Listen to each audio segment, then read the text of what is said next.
Okay, Hebrews chapter 4. We're going to start with Hebrews 4:14, and we are going to read through to chapter 5, verse 10. All right, 4:14 through 5:10.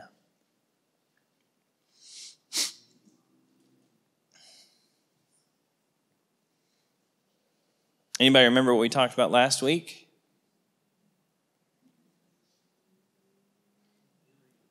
The rest, yep. All right, verse 14 in chapter 4. Therefore, since we have a great high priest who has passed through the heavens, Jesus, the Son of God, let us hold fast our confession. For we do not have a high priest who cannot sympathize with our weaknesses, but one who has been tempted in all things as we are, yet without sin. Therefore, let us draw near with confidence to the throne of grace, so that we may receive mercy and find grace to help in time of need. For every high priest taken from among men is appointed on behalf of men in things pertaining to God, in order to offer both gifts and sacrifices for sins. He can deal gently with the ignorant and misguided, since he himself also is beset with weakness. And because of it, he is obligated to offer sacrifices for sins, as for the people, so also for himself. And no one takes the honor to himself, but receives it when he is called by God, even as Aaron was. So also Christ did not glorify himself so as to become a high priest, but he who said to him, "You are my son, today I have begotten you." Just as he says also in another passage, "You are a priest forever according to the order of Melchizedek." In the days of his flesh, he offered up both prayers and supplications with loud crying and tears to the one able to save him from death, and he was heard because of his piety. Although he was a son, he learned obedience from the things which he suffered. And having been made perfect, he became to all those who obey him the source of eternal salvation, being designated by God as a high priest according to the order of Melchizedek. Okay. He has repeated a lot of stuff in here that he already said. There's stuff in here that he already said in chapter 2, but that is an indication to us that this is a major thing we need to pay attention to.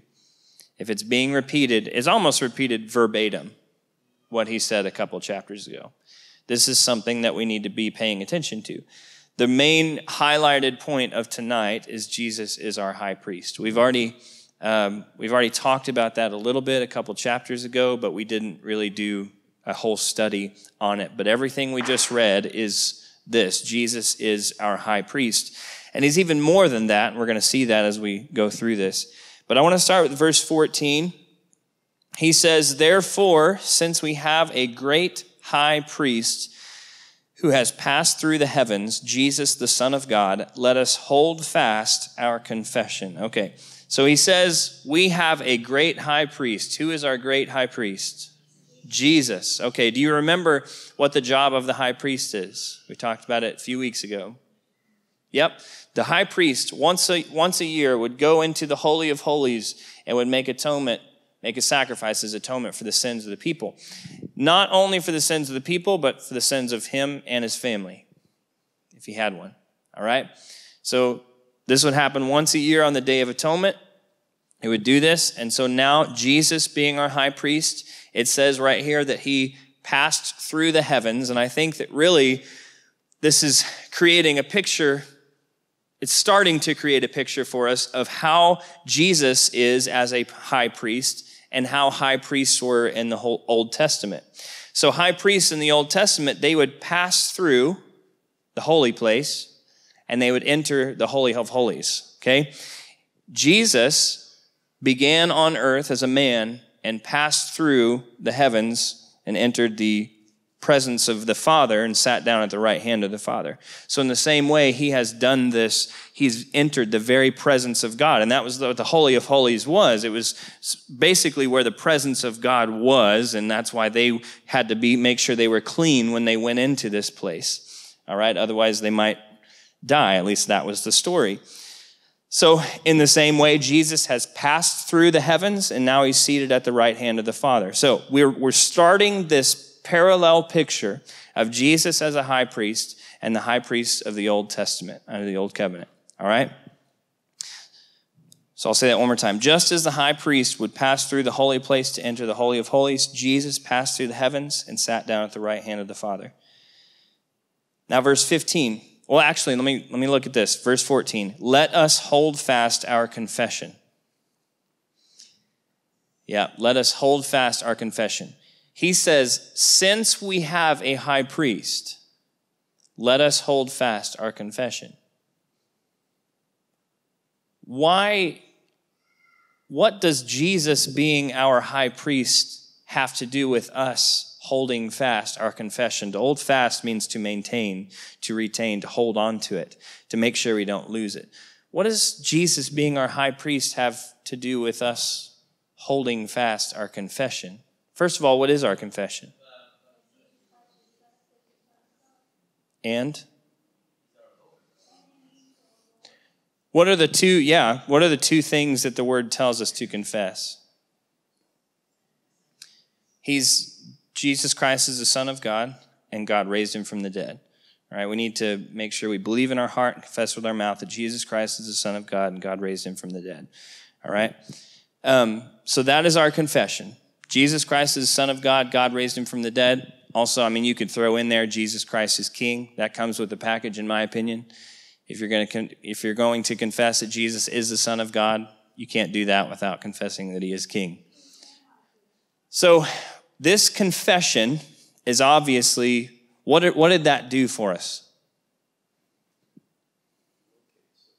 Yeah. Let's elaborate on that. What did that confession do for us? He said it locates us. Let's elaborate on that.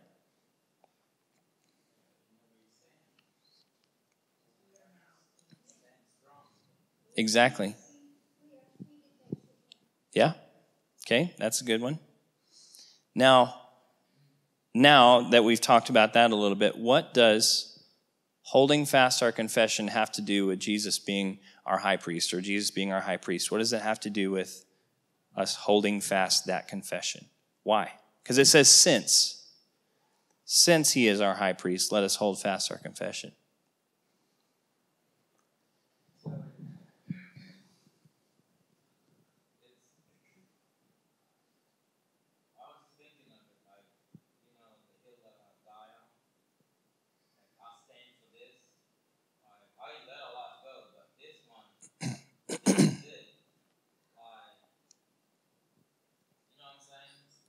Yeah. There's a lot of things that I believe in that I'll let you mess with, and I'll let it slide. But this one thing, this is a hill I'm dying.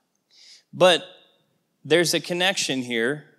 For some reason, the word is telling us to make sure that because Jesus is our high priest, we need to hold on to our confession. Who does Jesus represent? See, this was exactly what the high priest did under the old covenant. The high priest would represent the people. Okay? So if you let go of your confession, you don't have anybody to represent you. Yeah. If I let go of my confession that Jesus Christ is the Son of God, he is my Lord and my Savior, I don't have anybody to represent me. That puts me in trouble. Yeah. I think the word there, if I remember right, confession is two words, homologeo.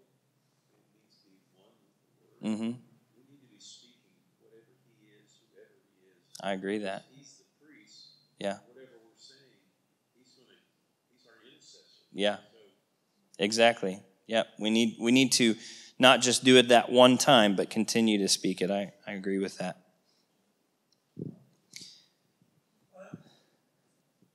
Go ahead, Joe.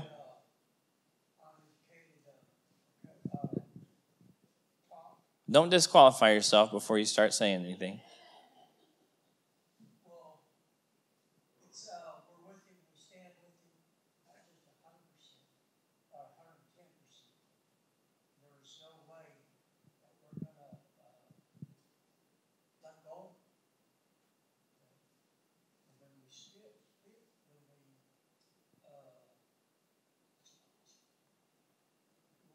stand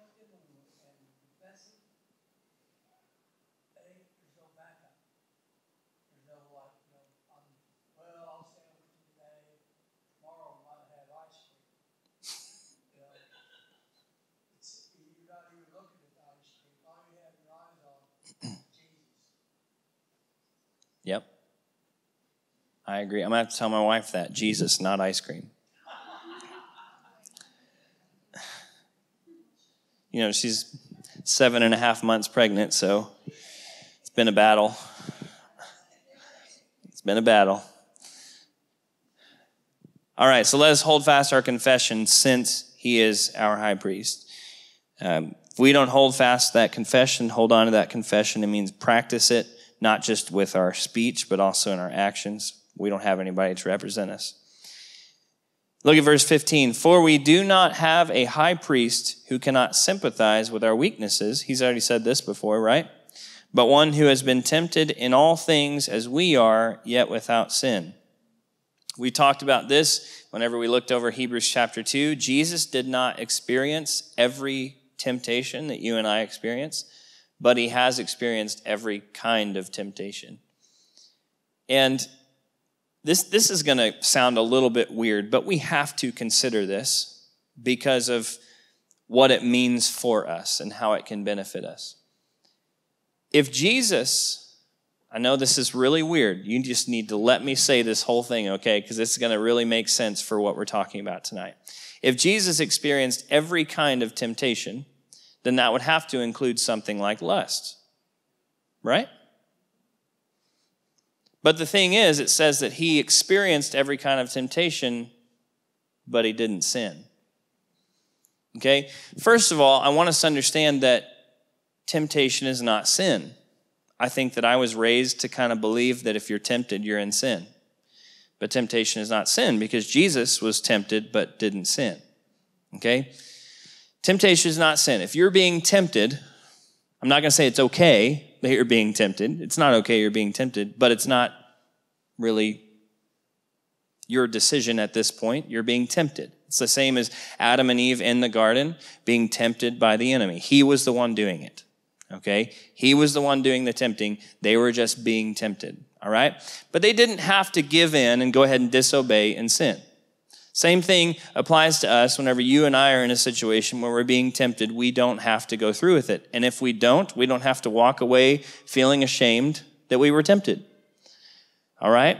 It says right here, we do not have a high priest who cannot sympathize with our weaknesses. In other words, he understands.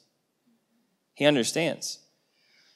And I think that this is in there really to encourage us that if you're being tempted, it's okay. Like, don't beat yourself up. And it gives us a solution for what we are supposed to do when we're being tempted. But for now, don't beat yourself up if you're being tempted. Just know Jesus experienced it too, and he'll sympathize with you. He understands. Exactly. So, we do not have a high priest who cannot sympathize with our weaknesses, but one who has been tempted in all things as we are, yet without sin. Therefore, here's the therefore, let us draw near with confidence to the throne of grace, so that we may receive mercy and find grace to help in time of need. I was really looking forward to breaking apart this verse and digging into it, because at this point, we aren't actually talking about sin. We're talking about temptation, okay?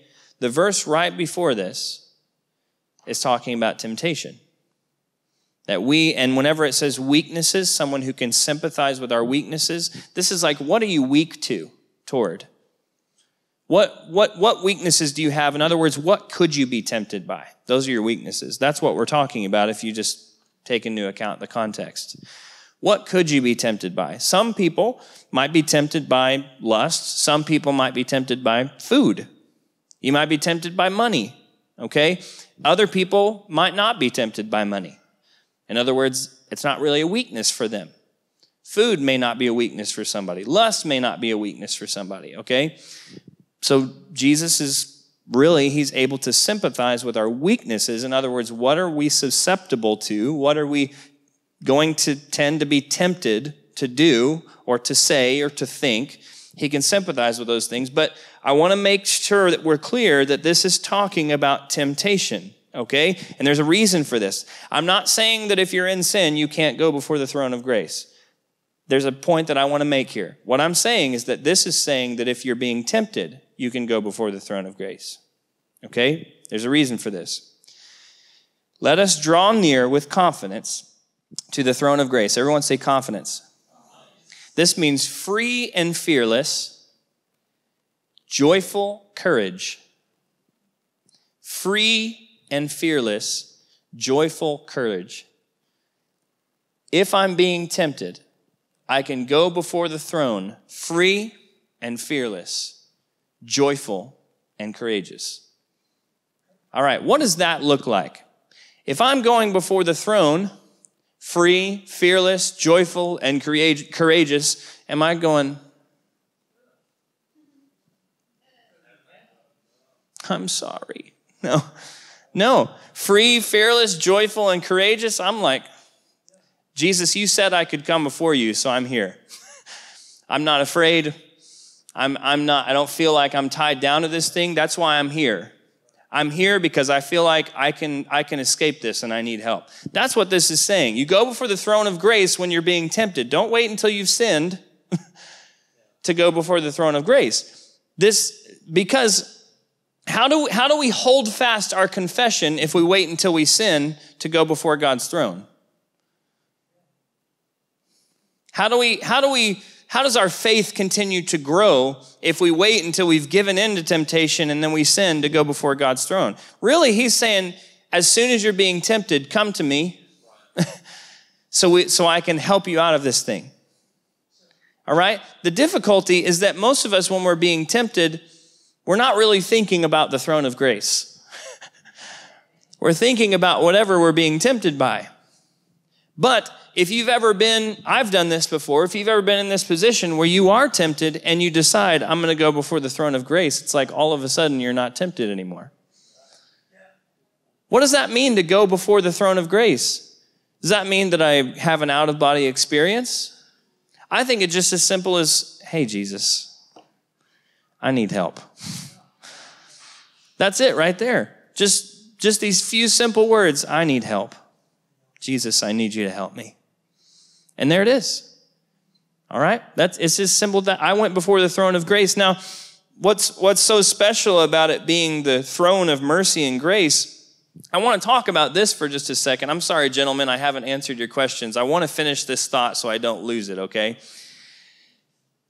We're talking about going before the throne of grace, and it says that we may receive mercy and find grace to help in time of need. Our time of need would be when we're being tempted. That is our time of need. I want to make that clear. Okay? Don't make your time of need when you've already sinned. Make your time of need before you sin. You need that. So mercy and grace are meant to be preventative. They're not meant to be Band-Aids. All right? Mercy and grace are meant to prevent sin, not to put a Band-Aid over it, okay? I mean, obviously they can and they do and they have. But how are mercy and grace preventative measures rather than a Band-Aid? Mercy being kindness that is shown towards someone, and I think I've heard it explained this way before by a lot of different ministers, but mercy is not getting what you do deserve. Grace is getting what you don't deserve, okay? Mercy is not getting the punishment that you deserve. Grace is the favor that you don't deserve. So how are mercy and grace preventative measures? Like, how do mercy and grace prevent us or protect us from sin? Rather than trying to wait until it happens and we heal it or we take it away, how can we utilize this invitation to the throne of grace to get grace and mercy to prevent sin from happening?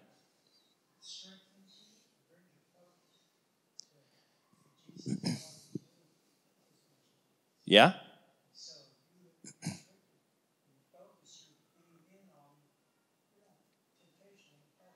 Yeah?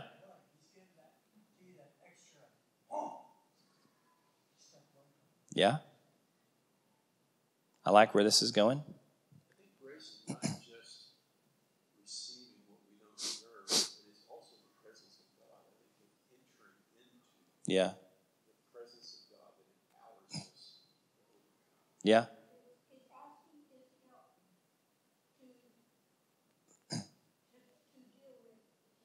Yeah. Now, I want you to notice something, though. It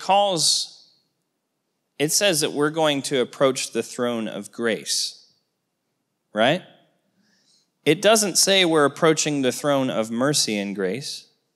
It says we're approaching the throne of grace to receive mercy and grace. Okay, so if we're approaching the throne of grace, then what is in charge in this situation? Grace. Grace would be in charge. We're approaching the throne of grace. This is the throne that Christ sits on. Now, Christ is on the mercy seat, but right here in this situation, it's being referred to as the throne of grace. So we have the King of grace sitting on the throne. This is the one that we're approaching. Now, if we're just thinking about this practically, this is just a personal perspective. If we're just thinking about this practically, then if God were to give me mercy and grace ahead of time, before I mess up, then this is what I'm thinking, especially with grace. Why would I want to now? Why would I want to do this when you've just shown me how much you love me? When you've just given me favor now? Why would I even want this when I've just received this from God? Exactly. This is why I really do believe that if you just blurt out these few simple words and mean them, Jesus, I need help. I promise you, like, something happens when you do that. Something miraculous happens, because he's not going to be like, well, what are you going to do for me? That's the whole point of grace. You see, the moment I have to do something to earn it, it's not grace anymore. Jesus, I need help. Okay, here you go. I'll help you. And I don't feel like I can remember a time that I've done that and I have gone ahead and given into whatever it was that I was asking him to help me get out of. I just didn't want to anymore. I was just done. Like, that's it. So we approach the throne of grace ahead of time, and we find that in those moments, God gives us grace and mercy as a preventative measure against sin. It is not just meant to be a Band-Aid. It's not just a sewing kit to wait until you wound yourself to come and help you. We're going to make this so that it's not a part of your life anymore. We're going to put this wall of grace in front of you and this thing, whatever it is, so that you just don't walk into it anymore. It's really, you ought to try it next time you're feeling tempted to do something. And you know, what's crazy about sin is we often think of like the worst things. And there's really no such thing as the worst things. It's all sin. All right? Disobedience is sin. Just straight up, disobedience is sin. We talked about that on Sunday. If disobedience is sin, I mean, that fills in a lot of areas, honestly.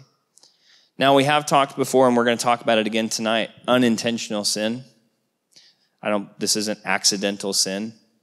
I don't think you can sin without knowing that you just sinned, okay? That's the whole point of the law. The law was to establish this is what sin is. Now you know what sin is. If you do these things, you're sinning. Okay? But unintentional sin is like, I give into temptation, I slip up. You know, I've given you the picture before of there's a difference between somebody who falls into sin and somebody who walks in sin, right? Or steps into sin. All right, I'm done going on. We need to move on. I really wanted to dig into that. Look at verse 1 in chapter 5. These first 4 verses in chapter 5 are going to explain to us basically the requirements of a high priest under the old covenant. So let's read first verses 1 through 4. For every high priest taken from among men is appointed on behalf of men in things pertaining to God, in order to offer both gifts and sacrifices for sins. He can deal gently with the ignorant and misguided, since he himself also is beset with weakness. And because of it, he is obligated to offer sacrifices for sins, as for the people, so also for himself. And no one takes the honor to himself, but receives it when he is called by God, even as Aaron was. Aaron was the very first high priest. That's why it says this here. But whenever you look at these first 4 verses of chapter 5, the first thing in verse 1, it says, every high priest taken from among men is appointed on behalf of men. In other words, the high priest had to be taken from men. Okay? Why? Because they had to represent men. Okay? So what this is doing here, these first 4 verses, it is establishing basically what Jesus had to become in order to be our high priest. The first thing we see, high priest had to be taken from among men, be appointed on behalf of men. In the same way, Jesus had to become a man to represent men. Right? I don't know about women, but I just know, sorry, just come on. If we can be the bride of Christ, you guys can be men. It's all right.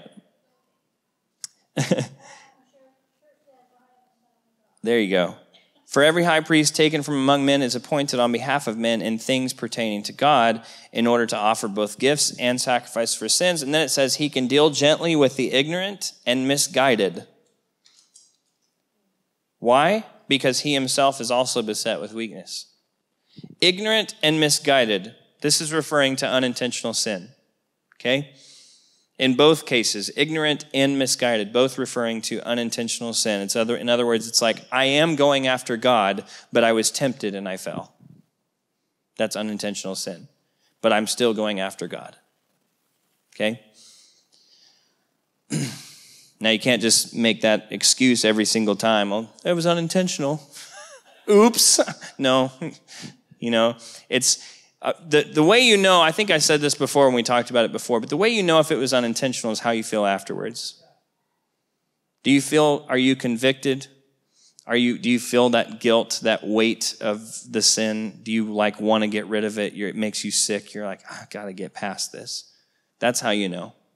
If you do it and then afterwards you're like, so what? That's not unintentional, okay? That has nothing to do with ignorance or being misguided. So the reason a high priest could deal gently with the ignorant and misguided is because he also had the same weakness. He understood it, all right? So here again, we have another parallel. Jesus, he can sympathize with our weaknesses. Why? Because he experienced them, right? He never sinned, but he was sure tempted to. Verse 3, and because of it, he is obligated to offer sacrifices for sins, as for the people, so also for himself. Now, Jesus didn't have any sins. He didn't have to offer sacrifice for himself, but he did for the sins of mankind. And then verse 4, and no one takes the honor to himself, but receives it when he is called by God. In other words, you can't be a high priest unless God calls you to it. There were people who would try to buy it, to buy the right or buy the position. Jesus didn't, though. Who was Jesus called by? The Father. Priests had to be chosen by God. Jesus was chosen by God. John 3:16 says, God so loved the world that he gave, right? God so loved the world that he gave. The Father sent Jesus, but Jesus came willingly. It's a very weird conundrum. The Father sent Jesus, but Jesus came willingly. Now look at verse 5. So also Christ did not glorify himself so as to become a high priest, but he who said to him, you are my son, today I have begotten you. Who said that to Jesus? The Father, right?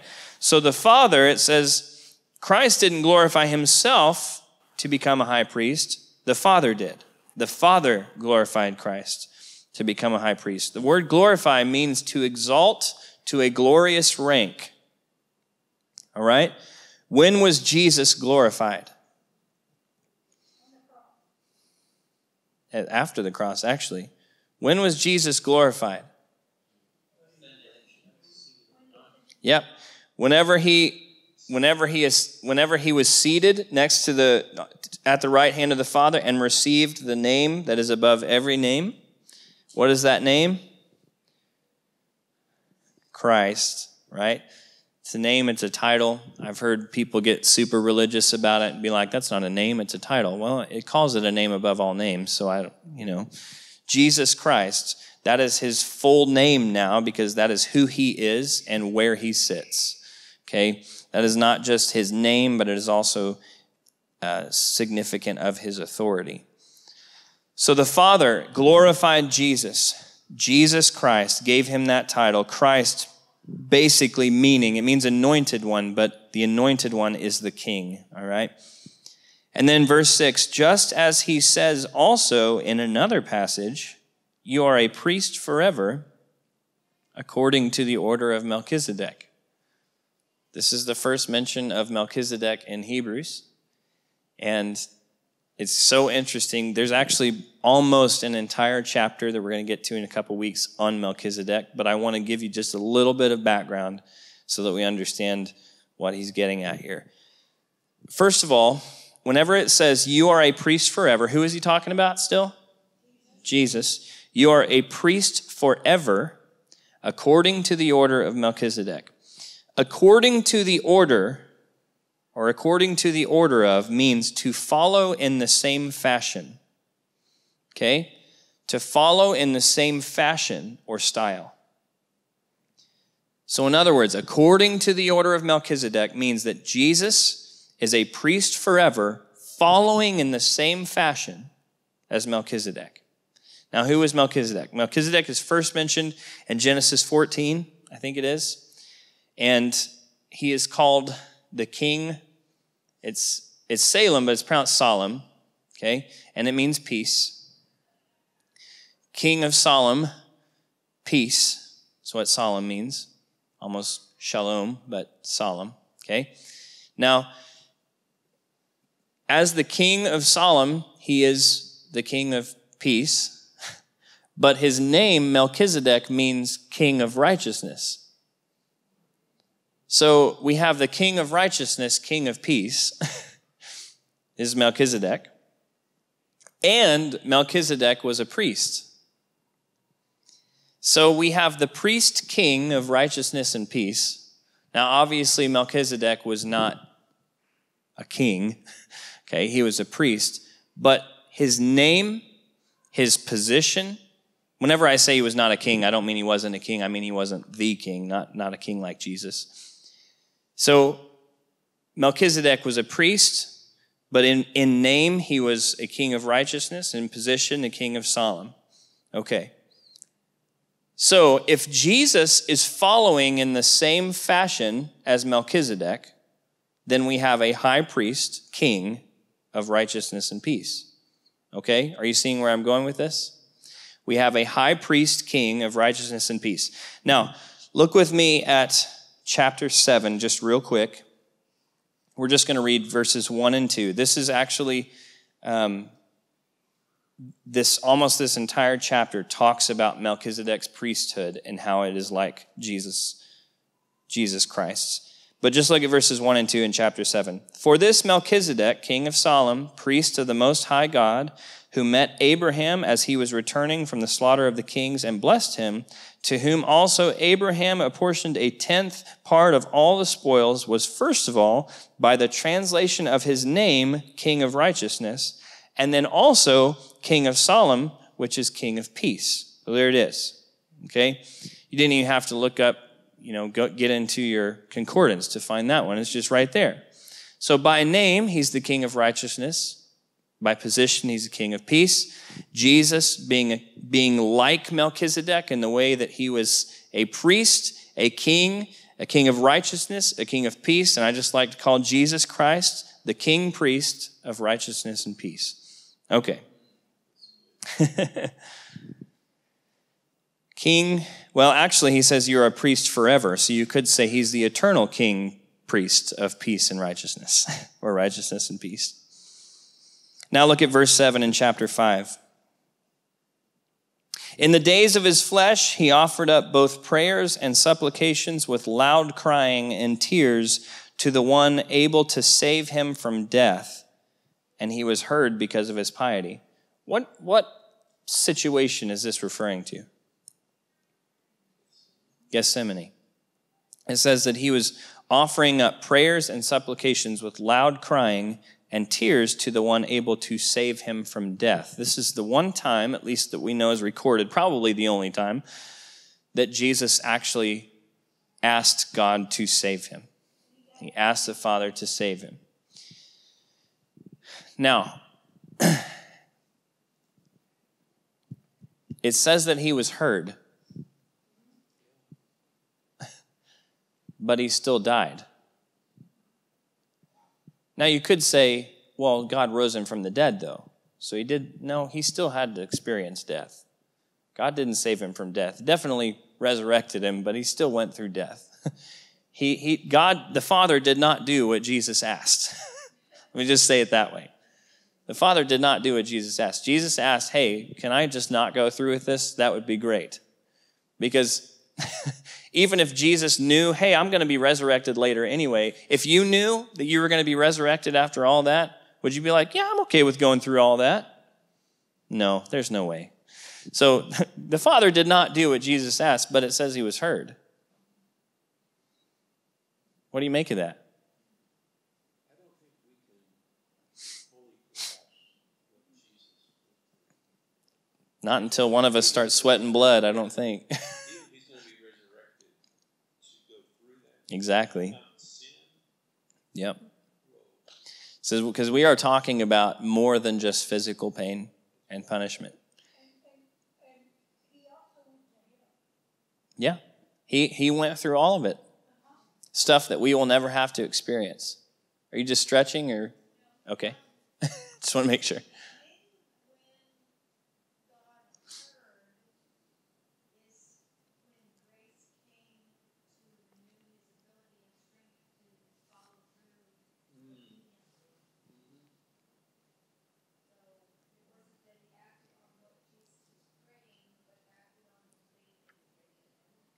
That's a good point. Yeah. That's a good point. Anybody else want to take a stab at it? I don't have an answer for this one.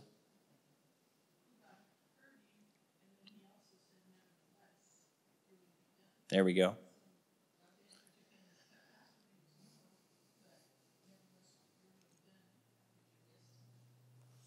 Well, speaking of sin, I sinned today and I posted on Facebook. I'm just going to read you what I put because I posted this whenever I was in the middle of studying for tonight. There is no such thing as an unanswered prayer, just a misunderstanding of what an answer is. When we speak to someone, don't they answer us? Unless they're rude, then yes. When we ask someone for something, do we always get it? No, but don't they at least respond to or answer our request? When my daughter asks me for something, sometimes I have to say no, but didn't I answer her though? It wouldn't make sense for answered prayers to mean I got what I prayed for. Jesus prayed and asked the Father to save him from dying. Did he get that? No, but I bet his prayer was answered. If Jesus went on to say, not my will, but your will be done, I'd think the Father answered him with, my will is for you to give your life. When we pray, we need to remember that it's not a request hotline, it's a conversation. I speak, God answers. God speaks, I answer. If we make a request known to God, we need to be ready for him to say no, and for us to walk away saying, God answered my prayer. Also, could it also be that when Jesus is saying this, he's affirming his faith in God? God, I know you can do everything. I really don't want to do That's a good point. And I know, I'm shout it out. You can save, you can heal, you can deliver, you can take me out of this. But it's not like the three children, they say, God can deliver us. If He doesn't, we're jumping in the fire. Yeah. I think it's kind of like that. It's a good point. It's not so much saying, please get me out. He said, no. Well, I mean, yes, but He's sweating blood, I'd think so. If he's sweating blood, I'd think he's going home. yeah, He doesn't want to do this. Yeah. But He's also affirming. I think that prayer in and of itself, just prayer alone, is an affirmation of our faith in God. Going to God in general is a testimony of, okay, we believe God can do something. If we're going to Him, then we must believe that He is. Because the Word says that he who comes to God must believe that He is. Well, that's because if you don't believe that He is, then you won't come to Him. So if you're coming to Him, you must believe that He's there. You must believe that He's real. You have some semblance of faith in Him. But it's like Jesus, I can imagine, Him going through this time with the Father and saying, this is what I want. And He does say, nevertheless, not my will, but your will be done. And I just wonder, it says that the Father heard Him, and maybe the Father answered and said, this is actually my will. And that's why Jesus says, okay, then not my will, but your will be done. And yeah. Yeah. Yeah. It's very interesting because nowhere in the Bible does it equate answered prayers to we got what we asked for. Those words are never used. That's an Americanized version of prayer that we've come up with that, if God didn't give me what I asked for, He didn't answer my prayers. But it's like maybe He did answer and He just said no. Or not yet. Maybe later. So anyway, the point is Jesus was heard, but it does say because of His piety. I don't want to dig into that because we have 5 minutes left, but because we're kind of get into it in just a minute. Although He was a son, He learned obedience from the things which He suffered. This is a really interesting way of putting this. But when it says, although He was a son, this is saying He was the Son of God. If it's saying, although He was a son, He learned obedience, this means He didn't have to be obedient as a son. Now, this is really weird. Whenever I say He didn't have to be obedient as a son, I mean before He became flesh. Okay? As the Son of God, purely Son of God, not a son of man, and your son in your Bible may be capitalized, okay?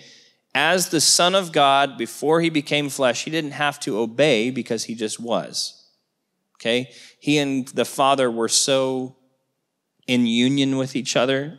There was no I'm going to obey you, Father. It was just, were one. There was no obedience necessary. So it says He learned obedience from the things which He suffered. So Jesus was obviously obedient outside of His suffering, right? Yeah. He didn't have to suffer to be obedient. But it was during those moments of suffering that I believe His obedience was truly put to the test. And He learned this is what it looks like to truly obey. This is what it means to truly obey. And we went straight from talking about His prayer in the Garden of Gethsemane to talking about learning obedience through His suffering. We are obviously talking about the cross here. Okay? This is what obedience looks like. And as Jesus is on the cross, even then He says, why have you forsaken me? What is going on? Okay? He was feeling such a deep pain.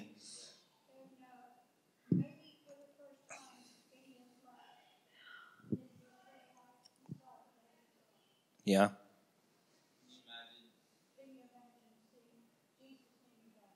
That'd be rough.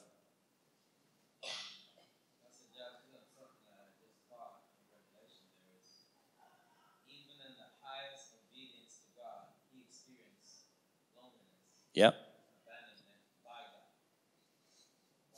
Now, here's where this gets really deep. Whenever you and I were in sin and we didn't know of God, we didn't know we were in sin.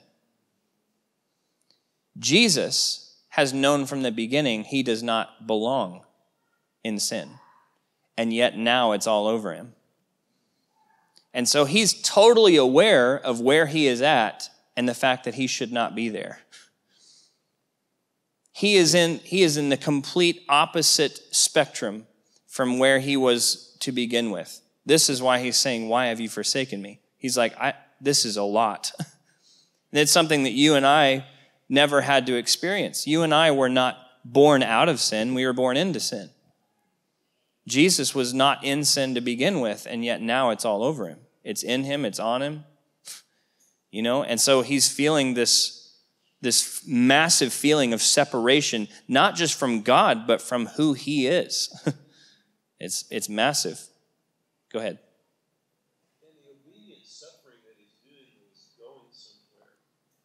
The obedient suffering is bringing him to the perfection to become the author of eternal salvation. It wasn't just, I'm going to suffer, but it's a suffering force. Exactly. And we did talk about this in chapter 2, about how he needed to, it was the suffering, his suffering that actually brought an end. That's what perfect means. It means to bring to an end. If you look at verse 9, having been made perfect, it doesn't mean Jesus wasn't perfect. It means that it means that the work of Jesus was completed in his sufferings. It was completed in his sufferings. We talked about that a couple weeks ago in chapter 2. But then look at this, just to close this out. I don't want to get in trouble tonight for going over. Just to close this out. Having been made perfect, he became to all those who obey. He became to all those who obey him the source of eternal salvation.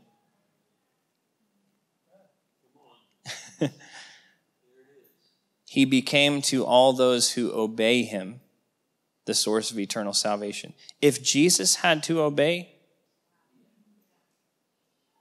if Jesus had to obey, don't you think we need to? This is important. It's funny because a lot of people point to Hebrews as a certain verse we'll go over at some point. There's a verse in Hebrews that says, you can actually be saved in sin, and it's okay. It doesn't say that. We're going to study that. But a lot of people point to that and be like, you're saved forever. It's okay. And yet, we're in chapter 4 here, chapter 5, and it's saying Jesus became to all those who obey him the source of eternal salvation. Salvation requires obedience. You teach that to just anybody, some people will say, well, you're just preaching a works message. I think it's a salvation sandwich, okay? Or an obedience sandwich. Salvation, obedience, salvation, okay? You have to have it in there somewhere, all right? You're not just going to live on the bread. You got to have the meat, and that meat is obedience. Salvation requires obedience. It doesn't mean that it wasn't a free gift. It's that it was free. It was given to me for free. It was given to me, and I didn't have to do anything to earn it. I didn't have to do anything to make Jesus die for me. I didn't have to do anything to make him give his life for me. He did it for free. He did it on his own. He did it willingly. But now I need to follow suit and do what he did. Because he's the one I'm receiving. He's the one I'm following. So I'm going to walk in obedience now. Now that I've inherited salvation, I'm going to walk like I'm saved and live like I'm saved, right? And then it just finishes it off in verse 10 by saying, being designated by God as a high priest according to the order of Melchizedek. Again, designated means addressed or called by name. And I believe that this is in reference to Jesus' title of Christ, that this is who he is called now. He's Christ. He's King. All right, it's 8:02, so I'm going to have to pray. Did you enjoy that tonight? All right. So from here on out, we're going to begin to shift gears a little bit. It's going to be different than what we have been studying, but it gets better and better. I love Hebrews and can't wait to finish it out. Father, thank you for tonight and for your word. Instill this in us. Lord Jesus, we thank you that you are a high priest, that you represent us before God. Thank you that we have the perfect example of obedience to follow. We desire to follow that example. We know that when we're tempted, we can come before you. We can ask for help.